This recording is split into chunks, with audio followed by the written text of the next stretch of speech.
ಚಿಕ್ಕಮಳ್ಳಿ ಮಾರ್ಕೆಟಿಂದ ನಮ್ಮದು ನಮಗೆ ನಮ್ಮ ಅಣ್ಣನ ಮಗ ಸಿದ್ದಪ್ಪ ಲೆಜೆಂಡ್ ಹೊಡೆದು ಚೆನ್ನಾಗಿದೆ ಗಿಡ ನಮ್ಮ ಅಂತಂದು ಹೇಳಿ ನಂತರ ನಾನು ಹೋಗಿ ಲೆಜೆಂಡ್ ತಗೊಂಡು ಬಂದೆ.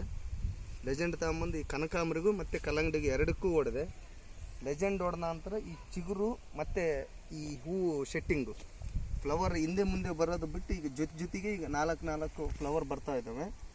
ಕಲ್ಲಂಗಡಿ ಕೂಡ ಒಳ್ಳೆ ಸೆಟ್ಟಿಂಗ್ ನಡೀತು. ಈಗ ಆಲ್ರೆಡಿ 2-3 ಕಾಯಿತಿ ಚೆನ್ನಾಗಿ ಅನಿಸ್ತೈತೆ. ಆ ಲೆಜೆಂಡ್ ಹೊಡೆದಾದ ನಂತರ ಈಗ 20 ದಿವಸದಿಂದನೂ ನೋಡ್ತಾ ಇದ್ದೇವೆ ನಾವು.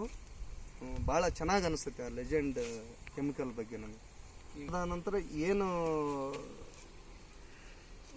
ವ್ಯತ್ಯಾಸ ಕಂಡಿದೆ ಅಂತಂದೇಳಿ ಸುರೇಶ್ ಸರ್ ಅವರು ಈ ಹೊಲಕ್ಕೆ ವಿಸಿಟ್ ಕೊಟ್ಟರು.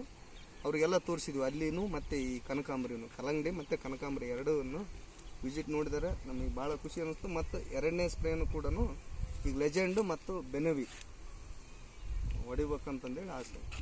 ಬಳಸ್ಬೋದು ರೀ, ಬೇರೆ ರೈತರು ಇದನ್ನು ಬಳಸಿದ್ರೆ ನನಗೆ ಭಾಳ ಉತ್ತಮ ಅನ್ನಿಸ್ತೈತಿ. ಫ್ಲವರಿಗೆ ಮತ್ತು ಫ್ಲವರ್ ಸೆಟ್ಟಿಂಗಿಗೆ, ಕಲ್ಲಂಗಡಿಗೆ, ಬೇರೆ ಯಾವುದೇ ಬೆಳೆಗೆ ಇದನ್ನು ಬಳಸಿದ್ರೂ ಚೆನ್ನಾಗಿ ಅನ್ನಿಸ್ತೈತಿ. ಎಲ್ಲ ರೈತರನ್ನು ಬಳಸ್ಬೋದು ಇದು.